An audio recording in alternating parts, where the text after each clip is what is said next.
Road మీద దినేష్తో మాట్లాడుతూ మీనాకి అడ్డంగా దొరికిపోయిన రోహిణి. నిజంగానే రోహిణి బండారాన్ని మీనా తెలుసుకోబోతుందా? అసలు ఇదంతా ఎలా జరగబోతుందనేది ఈ వీడియోలో తెలుసుకుందాం. ఇక సుశీల అయితే ఇంటికైతే వస్తుంది. ఇక సుశీలని చూసి ప్రభావతి షాక్ అయిపోతూ ఉంటుంది. అప్పుడు ఇక సుశీల, ఏంటి ప్రభావతి నన్ను అంత ఆశ్చర్యంగా చూస్తున్నావని అడుగుతూ ఉంటే, ఏం లేదు అత్తయ్య, సడన్గా వచ్చారు కదా అందుకని అని అంటూ ఉంటుంది. సడన్గా రావడం కాదు, పాపం మీనా ఇక్కడ ఎలా ఉందని చూడ్డానికి వచ్చాను. మీనాని ఈ వీడియో అడ్డు పెట్టుకొని నువ్వెంత సాధిస్తున్నావని భయమేసింది అని అంటూ ఉంటుంది. సుశీల అయితే, అవును మరి నేనే తప్పు చేశాను కదా, తప్పు చేసింది వాళ్ళ తమ్ముడు, మరి వాళ్ళ తమ్ముడు తప్పు చేసినప్పుడు ఇది శిక్ష అనుభవించాలి కదా అని అంటూ ఉంటుంది. ప్రభావతి అయితే, అప్పుడే అమ్మా ఇప్పుడే కదా వచ్చావు, ఇప్పుడే ఇదంతా ఎందుకు, లోపలికి పద వెళ్దాం అని సత్యం అయితే అంటూ ఉంటాడు. తర్వాత మీనా దగ్గరికి వెళ్తుంది సుశీల అయితే. మీనా దగ్గరికి వెళ్ళి ఇక సుశీల అయితే అంటూ ఉంటుంది, ఏంటమ్మా మీనా, మీ అత్తయ్య గారు నిన్ని మాటలందో నేను ఊహించుకోగలను అని అంటూ ఉంటే, అప్పుడే ఇక సుశీలను పట్టుకొని మీనా అయితే ఏడుస్తుంది. నేను ఈ సమస్య నుంచి ఎలా బయటపడగలను అని చాలా భయమేసింది అమ్మమ్మ. కానీ ఆ దేవుడి దయ వల్ల అత్తయ్య గారు తన మంచితనంతో కేసుని వాపసు తీసుకున్నారు కాబట్టి సరిపోయింది. లేకపోతే నా తమ్ముడి జీవితం ఏమైపోయేదో. అప్పటికీ కూడా ఆ వీడియో వల్ల అమ్మ పరువు పోయింది, సుమతి పెళ్ళి ఆగిపోయింది అని అంటూ ఏడుస్తూ ఉంటుంది మీనా అయితే. కానీ వీడి భవిష్యత్తు ఏమైపోతుందని చాలా భయమేసింది. కానీ అత్తయ్య గారు ఆఖరి నిమిషంలో కేసు వాపసు తీసుకునేసరికి ఇక నాకైతే చాలా సమస్య నుంచి బయటపడతానని అనిపించింది అని అంటూ ఉంటే, ఆ మాట విని అప్పుడే ఇంకా మంచి వాళ్ళకి ఎప్పుడు మంచిగా చేస్తాడమ్మా అని అంటూ ఉంటుంది సుశీల. అవును మరి వీళ్ళ మంచితనం గురించే చెప్పుకోవాలి అని ప్రభావతి అంటూ ఉంటుంది.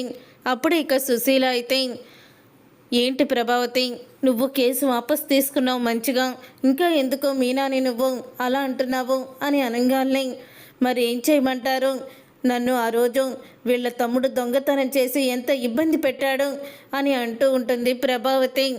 అప్పుడు ఇక అయిపోయిన దానికి ఇంకెందుకు మీనా, నువ్వేదో డెలివరీ ఇవ్వాలన్నావు కదా వెళ్ళు అని అంటూ ఉంటుంది సుశీల. సరే అమ్మమ్మ నేను వెళ్ళొస్తాను, వెంటనే వచ్చేస్తాను అని ఇంకా మీనా అయితే పూలు తీసుకొని డెలివరీ ఇవ్వడానికైతే వెళ్తుంది. తర్వాత ప్రభావతితో సుశీల అంటూ ఉంటుంది, చూడు ప్రభా, మీనాని ఎందుకు నువ్వు అంతలా తిడుతూ ఉంటావు, తను ఒక ఆడపిల్లే కదా, నీ కూతురు లాంటిదే, కానీ తనని ఎందుకు అంతలా బాధ పెడుతుంటావు మాటలతో అని అంటూ ఉంటుంది సుశీల అయితే.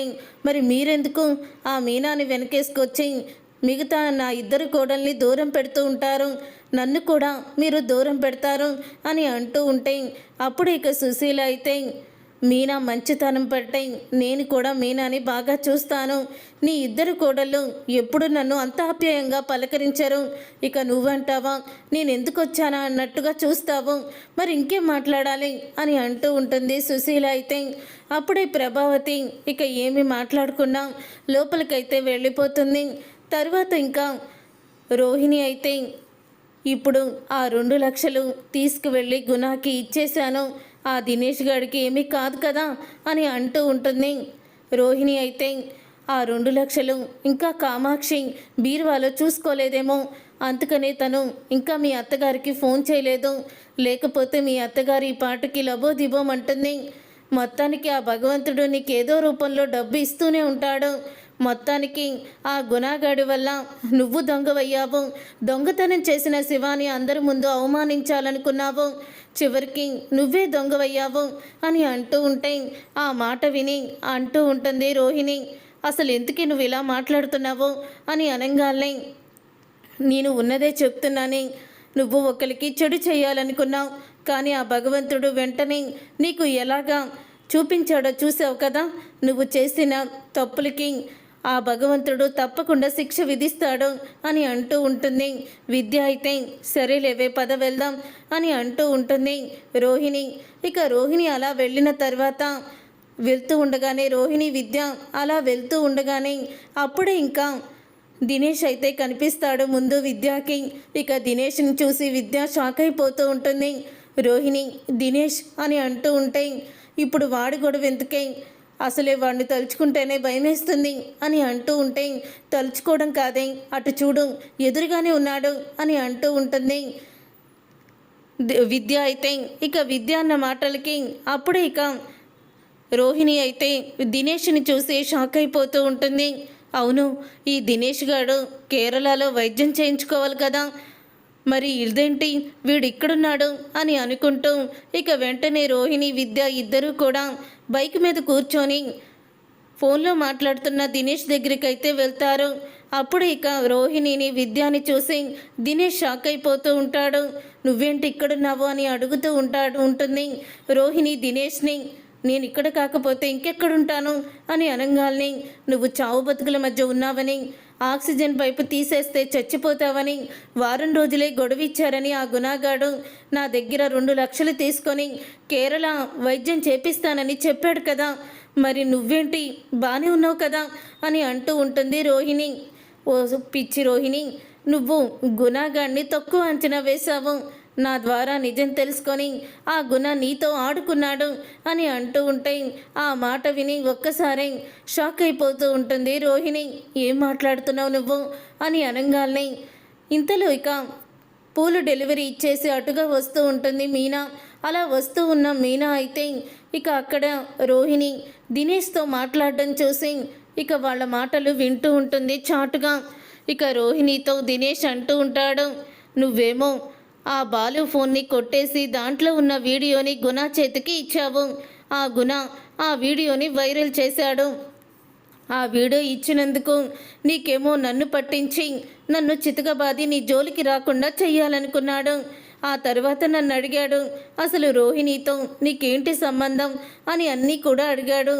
అప్పుడే ఇలా నిన్ను నీ గతం గురించి బెదిరించి డబ్బులు తీసుకుంటానని చెప్పాను. అలాగే తను కూడా అలా క్యాష్ చేసుకోవాలని అనుకున్నాడు. నీ గతం గురించి చెప్పేసరికి అవునా, అయితే నేను కూడా బెదిరిస్తాను అని బెదిరించడం మొదలుపెట్టాడు అని అంటూ ఉంటాడు దినేష్. అయితే ఒక్కసారి రోహిణి షాక్ అయిపోతూ ఉంటుంది. రే దుర్మార్గుడా, నా గతం గురించి ఎందుకు వాడికి చెప్పావు అని అనగానే, చూడు నువ్వేమన్నా తక్కువ తిన్నావా, అటుపక్క అత్తగారింటిని మోసం చేస్తున్నావు.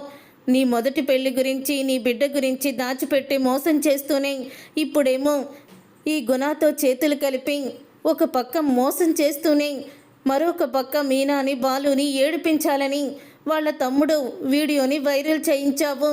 నువ్వేమన్నా తక్కువ తిన్నావా, నువ్వు కూడా పాపాలు చేస్తూనే ఉన్నావు కదా అని అంటూ ఉంటాడు దినేష్. అయితే ఆ గుణాగాడు ఆ 2 లక్షలు తీసుకొని కనీసం నాకు 50,000 కూడా ఇవ్వలేదు. అందుకని నువ్వు నాకు రేపటికల్లా 50,000 ఇవ్వు అని అంటూ ఉంటాడు దినేష్. అయితే ఏంటి 50,000, నేనేమన్నా బ్యాంకును అనుకుంటున్నారా అని అంటూ ఉంటుంది రోహిణి. ఇప్పుడు నీ ఖాతాలో ఇంకో కొత్త ట్విస్ట్ చేరింది. ఏంటో తెలుసా, బాలు ఫోన్ని కొట్టేసి గుణ చేతికి ఇవ్వడం.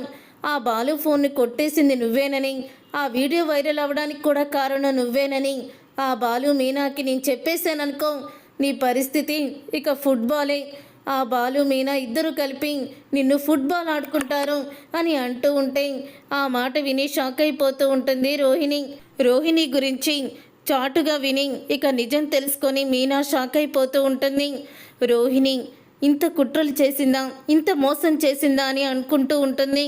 ఎప్పుడీ కూడా వదిలిపెట్టకూడదు రోహిణి చేసిన మోసాన్ని బయట పెట్టాల్సిందే అని అనుకుంటూ ఇక మీనా అయితే బయలుదేరుతుంది. చూసారుగా ఫ్రెండ్స్, రాబోయే కథలో ఖచ్చితంగా ఇలాగే జరగబోతుంది. మరి ఇలాగే జరగాలని మీరైతే కోరుకుంటున్నారా?